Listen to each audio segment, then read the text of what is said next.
तो बच्चों नमस्कार। लीजिए आज कक्षा 12वीं की फिजिक्स में हम चुंबकत्व और द्रव्य लेसन से एक समान चुंबकीय क्षेत्र में क्षण चुंबक पर लगने वाले बल आघूर्ण के लिए सूत्र प्राप्त करेंगे।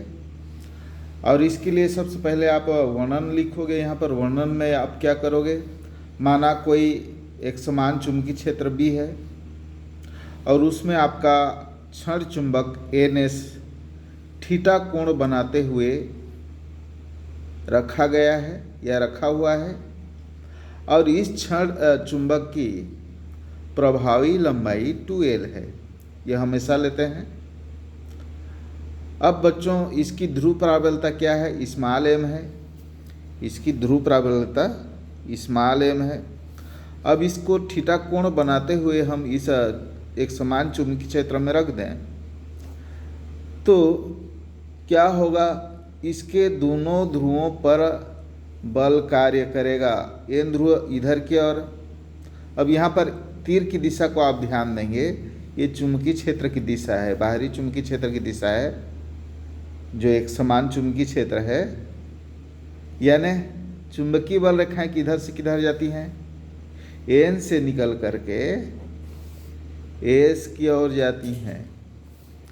ध्यान दीजिए, एरो का चिन्ह जो आप यहाँ देख रहे हो ये S की ओर जाएगा, क्योंकि ये बल रेखाएं जो यहाँ पर एक समान है ये S की ओर जा रही हैं, N से आ रही हैं और S की ओर जा रही हैं।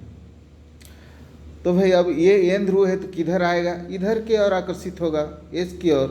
तो ये एक बल इधर की ओर कार्य करता है। कितना बल कार्य करता है, तो ध्रुव प्राबल्यता गुणित उस चुंबकीय क्षेत्र का गुणा, यानी MB इस ओर कार्य करेगा।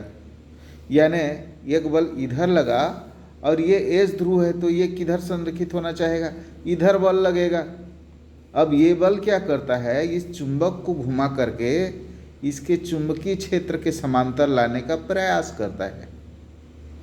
ये इसको मोड़ करके ये इसके क्षेत्र के समांतर लाने का प्रयास करता है। और यही जो दोनों बल लगते हैं इनके दोनों ध्रुवों पर, ये बल युग्म का निर्माण करते हैं। तो यहाँ पर इसका वर्णन देख लेते हैं हम। माना NS कोई क्षण चुंबक है, इसकी प्रभावी लंबाई 2L और ध्रुव प्राबल्यता M है। ये कॉमन जानकारी है, हमेशा लिखना पड़ेगा आपको। तथा इसको एक समान चुंबकीय क्षेत्र B में थीटा कोण बनाते हुए रखा गया है। अब बच्चों यहाँ पर हम ध्रुव प्राबल्यता देखते हैं और इसके प्रत्येक ध्रुव पर यदि ध्रुव प्राबल्यता M है तो कौन सा बल कार्य कर रहा है, यहाँ पर देखिए M भी कार्य कर रहा है, इधर भी काम कर रहा है M भी। यानी इनकी दिशाएं भले ही विपरीत हैं लेकिन ये समान बल यहाँ पर ध्रुव प्राबल्यता के साथ चुंबकीय क्षेत्र का गुणा होकर के ये जो बल लग रहा है इस दिशा में और इस दिशा में। अब इसलिए ये क्या करेंगे, बल युग्म का निर्माण करेंगे और उसको हम कहते हैं प्रत्यानन बल युग्म कहते हैं, क्योंकि ये हमेशा इसको इधर मोड़ करके ला देता है। जब भी आप इसको कुछ कोण पर लेकर के छोड़ दिए तो ये फिर उस दिशा में संरेखित कर देता है।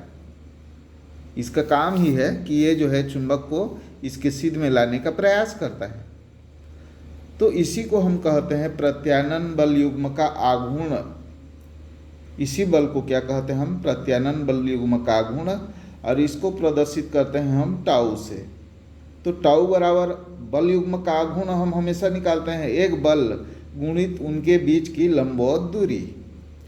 अब बच्चों यहाँ पर हम ले लिए किसी भी बल को ले लिए, MB इस बल को ले लिए, N ध्रुव पर लगने वाला बल को ले लिए, तो इसका N ध्रुव का S ध्रुव से दूरी को हम लेंगे तो कौन सा दूरी लेंगे, ये वाला अक्ष वाला दूरी नहीं लेंगे, ये जो मुख्य अक्ष का दूरी को हम नहीं लेंगे, यहाँ से ये लंबवत दूरी को हम लेंगे, ये लंबवत दूरी को यहाँ से यानी NP को चुनेंगे। और अब हम इस पर आ जाते हैं सूत्र पर। आपका यहाँ पर है टाउ बराबर एक बल गुणित उनके बीच की लंबवत दूरी। ये आपको जो हमेशा से पढ़ते आए हो। अब हम देखते हैं कि टाउ बराबर एक बल, कौन सा बल, इसको लिए, एम बी लिए, और इनके बीच की दूरी ये वाला लिए, इसको नहीं लेना है हमको, लंबवत दूरी को लेना है, तो ये वाला लंबवत दूरी है, तो एम बी गुणित एन पी हो जाएगा। और इसी को अब आगे लिखते हैं हम। तो बच्चों इसलिए टाउ जो प्रत्यानन बल युग्म का गुण है, एक बल गुणित लंबवत दूरी।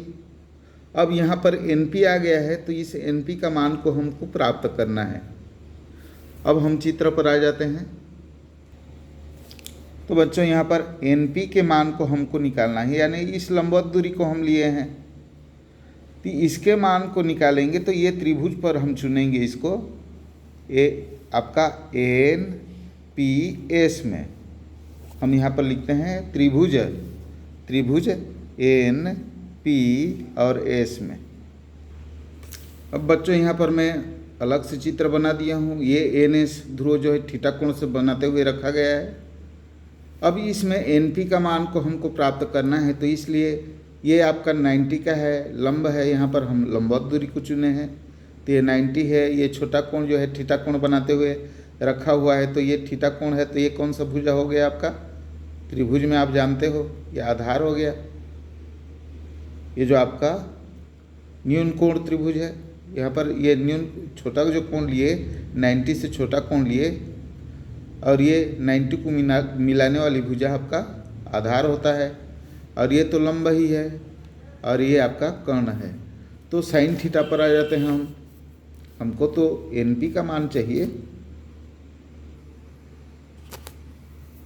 इसलिए बच्चों यहाँ पर हम ले लेते हैं एनपी का मान। एनपी यानी साइन थीटा के बराबर, साइन थीटा बराबर लंब बटे कर्ण है। लंब का मान है आपका एनपी,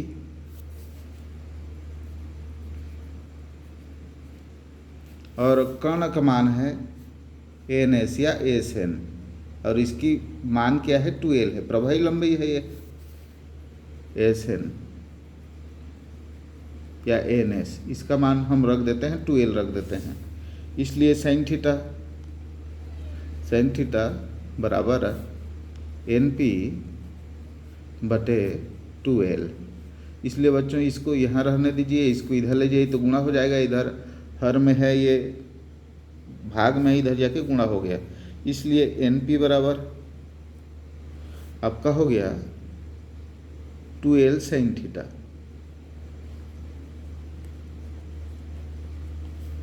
ये आपका एन पी का मान आ गया।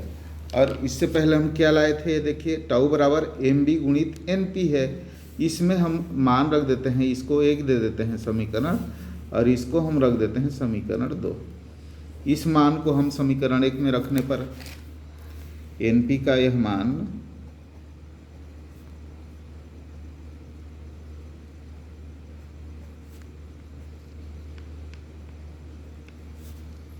समीकरण 1 में रखने पर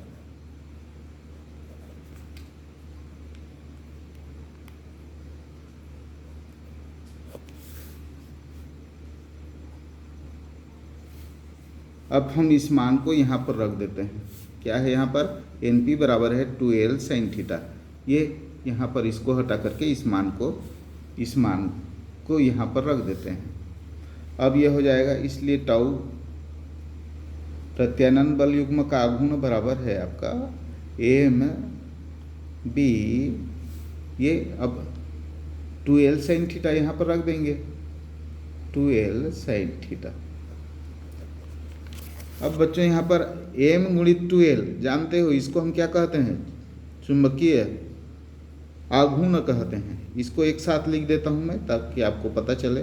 b को इधर ले लिया और m 2l साइन थीटा, इसका मान क्या है, कैपिटल M हो जाएगा। चुंबकीय आघूर्ण को हम कैपिटल M से प्रदर्शित करते हैं, तो इसको लिख देते हैं b m कैपिटल आ गया साइन थीटा, यानी आपका हो गया एम बी साइन थीटा। इसको इस तरह से आप लिखोगे एम बी साइन थीटा। और बच्चों ये क्या है, इसका प्रत्यानन बल युग्म का आघूर्ण है।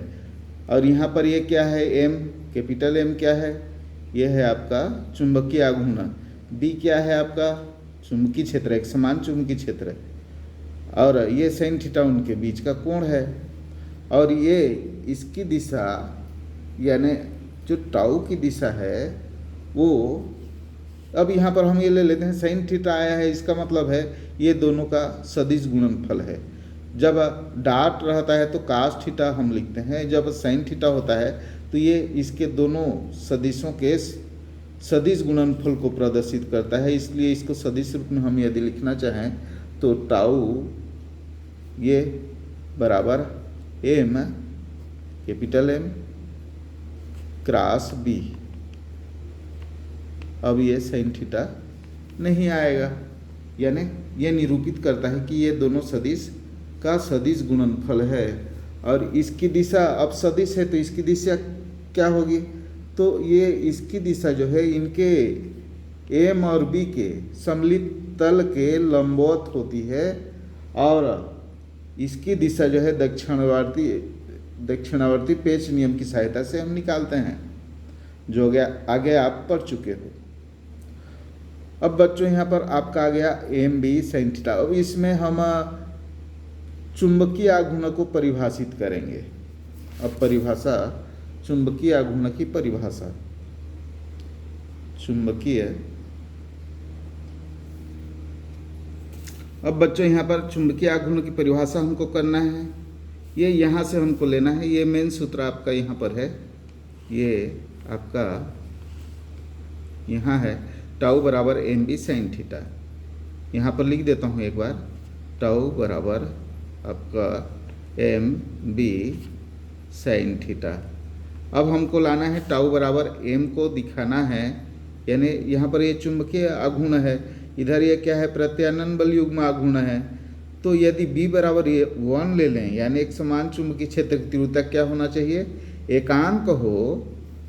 यदि ले लेते हैं, यदि b बराबर 1 और तथा साइन थीटा बराबर 1।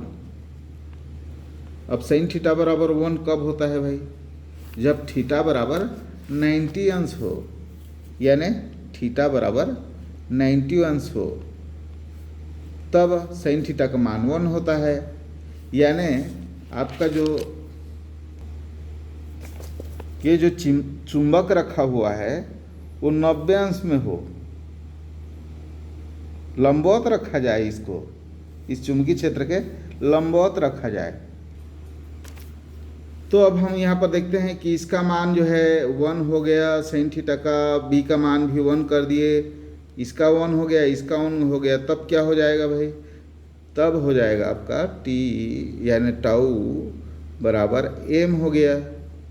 उस स्थिति में टाउ बराबर क्या हो गया, एम हो गया, यानी प्रत्यानन बल युग्म का आघूर्ण उसके चुंबकीय आघूर्ण के बराबर हो गया। कब, जब उस चुंबकीय क्षेत्र यानी एक समान चुंबकीय क्षेत्र का मान 1 है, यानी एकांक है, और वो चुंबक कितने कोण पर रखा हुआ है, उस चुंबकीय क्षेत्र के 90 पर रखा हुआ है, यानी लंबवत रखा हुआ हो। अब इसको चलिए बढ़िया से परिभाषा इसको देख लेते हैं। तो बच्चों जब हम थीटा के बराबर 90 अंश रख दिए, यानी वो चुंबक जो है उस चुंबकीय क्षेत्र पर लंबवत रखा जाए। किस चुंबकीय क्षेत्र पर, एकांक तीव्रता के एक समान चुंबकीय क्षेत्र पर जब उसको हम लंबवत रख देंगे तब टाउ बराबर क्या हो जाएगा, एम हो जाएगा, यानी प्रत्यानन बल युग्म का आघूर्ण जो है उसके चुंबकीय आघूर्ण के बराबर हो जाता है। अब परिभाषा देखिए, किसी चुंबक का चुंबकीय आघूर्ण उस प्रत्यानन बल युग्म के आघूर्ण के बराबर होता है जो चुंबक पर तब कार्य करता है जब उसे एकांक तीव्रता के एक समान चुंबकीय क्षेत्र में रखते हैं। एक समान चुंबकीय क्षेत्र में रखेंगे।